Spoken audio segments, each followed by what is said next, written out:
A ver, sobre el tren interoceánico, se dio a conocer el fin de semana que se amplió el plazo para las investigaciones por parte de la Fiscalía General de la República, que tiene hasta el mes de julio para presentar las pruebas en contra de las 3 personas que han señalado como responsables, ¿no? Ya hemos hablado aquí con algunas de las familias de los responsables que según la autoridad iban a exceso de velocidad y eso habría causado el accidente del tren.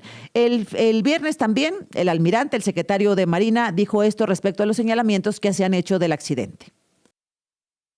Todo indica que algunas licencias estaban vencidas. Como en los carros, como en cualquier otro tipo de licencias, la licencia es responsabilidad del usuario. Desde la empresa del ferrocarril se les da las facilidades y se les apoya con la Agencia del Transporte Ferroviario para actualizarla. Se tienen que hacer las investigaciones para determinar si hay responsabilidad de alguien en tema administrativo, pero no es una causa del descarrilamiento, es un tema administrativo. ¿Y quién era el responsable de supervisar que tuvieran sus papeles en regla? Hay un departamento en el ferrocarril que se encarga de los recursos humanos y tiene que estar revisando permanentemente. Habrá que revisar cuál es su responsabilidad. Bueno, es lo que dijo el almirante el viernes respecto a esta situación por la que están pasando los empleados del ferrocarril. Se ha concedido, le decía, una jueza, la Fiscalía General de la República, 6 meses para concluir la investigación complementaria por este descarrilamiento. El plazo se concedió tras la vinculación a proceso del conductor Felipe de Jesús Díaz Gómez y del tripulante técnico Ricardo Mendoza Cerón. Están acusados de homicidio culposo, lesiones culposas. Ellos están en el centro penitenciario de Tuxtla Gutiérrez, Chiapas, y se mantiene una orden de aprehensión contra el maquinista, contra Emilio Erasmo Canteros Méndez, a quien señalan como presunto responsable del manejo de la locomotora y de haber excedido la velocidad. Hablamos la semana pasada con la hija de Emilio Erasmo, quien dice que no, que su papá no iba a exceso de velocidad, que iba máximo 47 kilómetros por hora, que no tiene ninguna prueba la autoridad para señalarlo por ello y que no tenía licencia además, cabe recalcar por lo que decía el almirante, porque así los contrataron y así les permitió operar la Secretaría de Marina. Bueno, eso es parte de lo que se dice. Ahora yo agradezco mucho poder hablar con Gabriel Mendoza.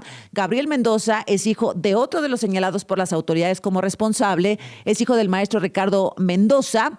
Gabriel, ¿cómo estás? Y muy buenos días. Hola, muy buenos días. Te agradezco mucho. Muy bien, gracias. Tripulante técnico Ricardo Mendoza, lo señalan también de homicidio culposo y lesiones culposas a tu padre, Gabriel. Pues mira, primero que nada te quiero agradecer por el espacio. En segundo, expresar mi más sentido pésame para las víctimas. Y pues quiero recalcar que mi papá no es despachador ni jefe de despacho, es jefe de departamento de despacho, dirección de operaciones. Su trabajo básicamente es revisar protocolos de despacho de trenes, administración de personal a su cargo y autorizar permisos y vacaciones. Ajá. Pero el día que lo mandaron, ese viaje fue para reconocer los tiempos de ejecución de los movimientos y del trayecto, supervisar los protocolos de despacho y supervisar al despachador en sus diálogos. Desafortunadamente lo mandaron en este recorrido en el que ocurre este terrible accidente. Uh-huh. En el cual mi papá tuvo que recorrer 3 kilómetros, bueno, fue un poco más para dar el aviso, porque donde estaba no había señal. Y los radios no eran compatibles, las cámaras no funcionaban por falta de software. Correcto. Así como la locomotora no contaba con un velocímetro. Entonces, pues, si la locomotora no contaba con un velocímetro, ¿cómo podían saber a qué velocidad iban? Cuando me dices, Gabriel, que tuvo que recorrer 3 kilómetros para dar el aviso, ¿te refieres a...? Caminando. Él del se accidente. preocupó, sí, del lugar del accidente, se preocupó tanto por las personas como por su trabajo, y fue caminando porque no había señal, y si no fue uno de los primeros, fue el primero en dar el aviso, porque pues tú sabes que cuando algo así pasa, todos se quedan en shock, no saben qué hacer, y mi papá ya tiene experiencia tanto en accidentes como en los trenes, porque él ya se ha accidentado anteriormente, Y pues él, te digo, fue caminando 3 kilómetros aproximadamente a un pueblito, sí me dijo el nombre del pueblito, pero la verdad no me acuerdo, para dar el aviso a las autoridades. Luego regresó y alguien de ahí de los que estaban le preguntó ciertas cosas que no había pedido la información y tuvo que regresar otra vez para pedir esa información.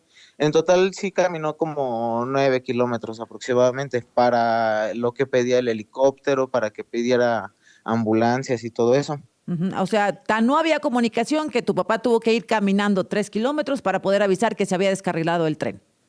Exacto, exacto. Y Ujú. mira, si alguien fuera culpable, yo creo que en ese tramo de los 3 kilómetros, pues me voy, ¿no?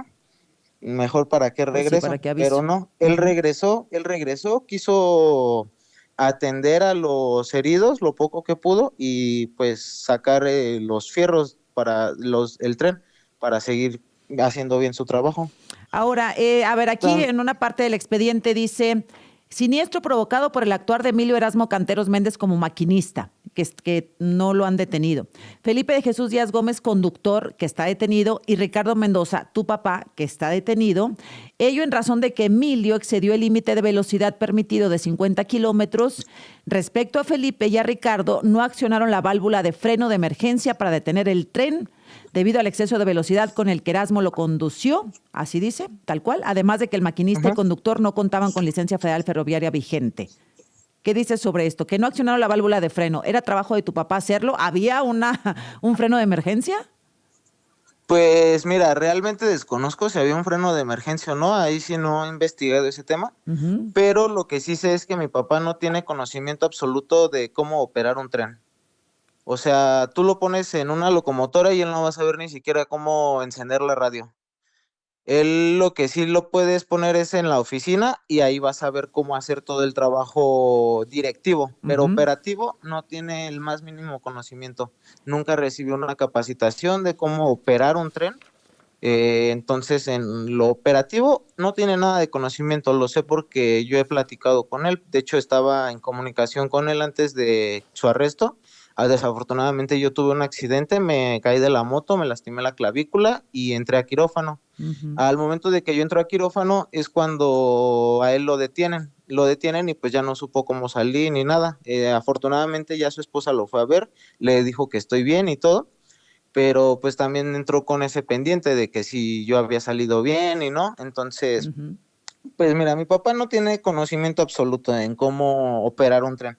Lo que sí te puedo decir es que mi papá tiene una ingeniería para la calidad en el Instituto de Estudios Superiores de A Occidente. ver, no te vayas, Gabriel, En- déjame cruzar el corte y regreso contigo, por favor. Gracias a Gabriel Mendoza, él es hijo del maestro Ricardo Mendoza, uno de los 3 trabajadores que han sido señalados como responsables del descarrilamiento del tren en diciembre del tren interoceánico. Murieron 14 personas, entonces pues están acusadas de homicidio. Me decía Gabriel que en ningún momento el trabajo de su padre es haber accionado, por ejemplo, así de concreto, la válvula de freno de emergencia. Me decías también, Gabriel, que tu padre te ha dicho que no había velocímetro, que no funcionaba la radio y que había muchas fallas a bordo del tren. Correcto. Ujú. Y me... Eh, como te, Sí, dime. Como te comento, perdón, también mi papá tiene una maestría en ingeniería para la calidad en el Instituto de Estudios Superiores de Occidente. Eso fue lo que él estudió. Entonces, pues no te comento, no tenía nada de conocimiento de operar una máquina. Su oficina estaba en calle Corregidora, número 700, código postal 996-400, Colonia Centro, en Coatzacoalcos, Veracruz. Ujú. De hecho, les había mandado unas fotos de sus recibos de nómina Sí, y sí, donde dice dónde trabaja y su puesto y todo. correcto. Aquí lo tenemos y lo Entonces, estamos mostrando. Ajá. Dice ok, Ricardo muchas Mendoza gracias. Cerón, Institución Ferrocarril del Istmo de Tehuantepec, jefe de departamento de despacho, sueldo un promedio de 25,000 pesos al mes, calle Corregidora número 700, Colonia Centro, Coatzacoalcos, Veracruz. Desde su Correcto. oficina, ahí, ¿qué es lo que hacía tu padre? Desde la oficina. Mira, desconozco bien así lo que hacía, pero me habían dado una información que decía que su trabajo era Administración de personal a su cargo, Ujú. autorizar permisos y vacaciones, revisar protocolos de despacho de trenes. Esa era parte Su de su tarea. trabajo. En algún Ajá. momento, ¿por qué iba a bordo del tren? Ya me lo dijiste, pero para que quedemos con Sí. este escenario claro. Mira, él iba a bordo del tren porque lo mandaron a un viaje de reconocimiento, a un recorrido para conocer los tiempos de ejecución de los movimientos y Ujú, de los trayectos, supervisar los protocolos de despacho y supervisar al despachador en sus diálogos. Para esto mismo lo mandan a ese recorrido. ujú. Entonces, o sea, él tenía que supervisar otras cosas. Él no tenía por qué manejar un tren, él no sabe manejar un tren, te repito, o sea, Ujú. ni siquiera sabe cómo poner la radio en un tren, o sea, no tiene conocimiento mínimo de cómo operar un tren. O sea, Pero él, en él cuanto a no lo... indica la velocidad en la que podía avanzar el tren o no daba alertas respecto a la velocidad a la que iba el tren. Eso no hacía No, él. de hecho, sí, no, de hecho, como te comento, el tren no contaba con velocímetro, incluso no contaba con, las cámaras no contaban con software Ujú. y los radios no eran compatibles. Por eso mismo, pues no les podían decir, oye, vas muy rápido, Pues sí, era porque nada ahí más alguien también como, tiene como el que... tanteo, ¿no? Porque no sabían a qué velocidad iban en realidad, según lo que Correcto, dicen los que iban sí, a bordo correcto, del tren. correcto. Bien, ¿y qué van a hacer ahora, Gabriel? Porque, bueno, pues están acusados de homicidio. Eso es, pues, muy grave.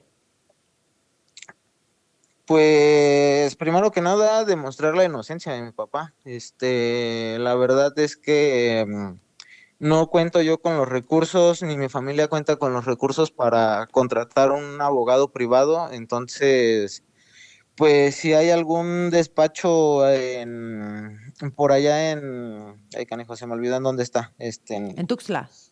En Tuxtla, si hay Ajá. algún despacho en Tuxtla que nos pudiera apoyar en trabajar por pro bono o algo así, se los agradeceríamos bastante porque, pues, nuestra familia, te comento, no somos trabajadores todos, nadie Sí, cuenta con los recursos suficientes para soltar tanto dinero en claro. una sola exhibición. Y ahorita lo está defendiendo alguien Ajá. de oficio, un abogado de oficio. Sí, sí, Bueno. también algo que no me cuadra es que, como te digo, en los documentos que te envié, ahí dice que es trabajador de la Marina. Según yo Sí. tengo entendido que para este tipo de casos los meten en otra cárcel, porque por su seguridad y todo no los deberían de tener en algún penal general.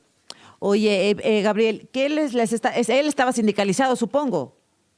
¿No No, estaba me con el imagino sindicato que no. de No, ferrocarrileros? porque Ajá. no, porque como te comento, no era maquinista. Él nada más estaba en lo administrativo, entonces no estaba Mm, sindicalizado. correcto. Y Ajá, bueno, porque pues, tengo entendido que ya el sindicato está apoyando a un maquinista de los que estaban ahí, bien. O sea, sí pero, está pero a mi apoyando a uno, papá, pero tu papá no es a uno. sindicalizado ni tampoco es de la Ajá. Marina. No, sí, mi papá te digo, se supone que él es de la Marina, entonces por eso no me cuadra que esté en una cárcel general. Él debería, a lo que tengo entendido, cuando es así, los meten como que a una prisión Sí. diferente Ahora, pero para gente él de la Marina. trabaja para la Marina, pero no es marino. Trabaja para la Marina, Ajá. exacto, Ujú. pero en teoría pues no es marino, pero su uniforme, su licencia y todo, pues sí decía que trabajaba para la Marina. Correcto. Y no se ha acercado a la Marina con ustedes. No, Bueno, no, entonces, yo de hecho sí. te digo, pude hablar con el abogado, pero como te comento que había salido de una operación, Ujú. todavía traía las anestesias y todo encima, entonces no recuerdo bien lo que pude Claro. hablar con el abogado. Yo Y, creo que si puedo voy a hablar mañana, hoy con él si me contesto, si no mañana. no estás teniendo comunicación fluida con el abogado. No has podido, o sea, no es fácil hablar con él. No, porque también me comentó que iba a salir a la Ciudad de México a checar este tema. Él ves que está allá en Tuxtla, Mm. iba a salir a la Ciudad de México a checar este tema y algo así. Y pues también lo entiendo, ¿no? Por los viajes y todo eso, pues luego se te complica contestar. Bueno, pues vamos a intentar, si nos quieres compartir el contacto y intentar hablar con él y alguien que esté en Tuxtla Gutiérrez, Chiapas, o que tenga pues alguna posibilidad de que desde la Ciudad de México tenga ya un despacho o algún conocido que pueda ayudar a la familia de Gabriel Mendoza, pues por supuesto la familia lo va a agradecer, para representar al maestro Ricardo Mendoza, acusado de homicidio por el descarrilamiento del tren en diciembre, y quien asegura, junto con los otros 2 trabajadores, pues que no tenían velocímetro, que no tenían los instrumentos necesarios, que no podían avisar porque la radio no funcionaba y que no son los responsables principales, ¿no? Que no había una organización correcta. Gabriel, bueno, pues déjanos ver qué podemos tener, y si hay algún contacto y alguien que pueda apoyar a tu familia, de inmediato nos comunicamos contigo. Eres muy amable. Te agradezco muchísimo. Y No, pues gracias a ti. en lo que venga. Gracias. Muchísimas gracias. Gracias. Buen día. Fernando Espí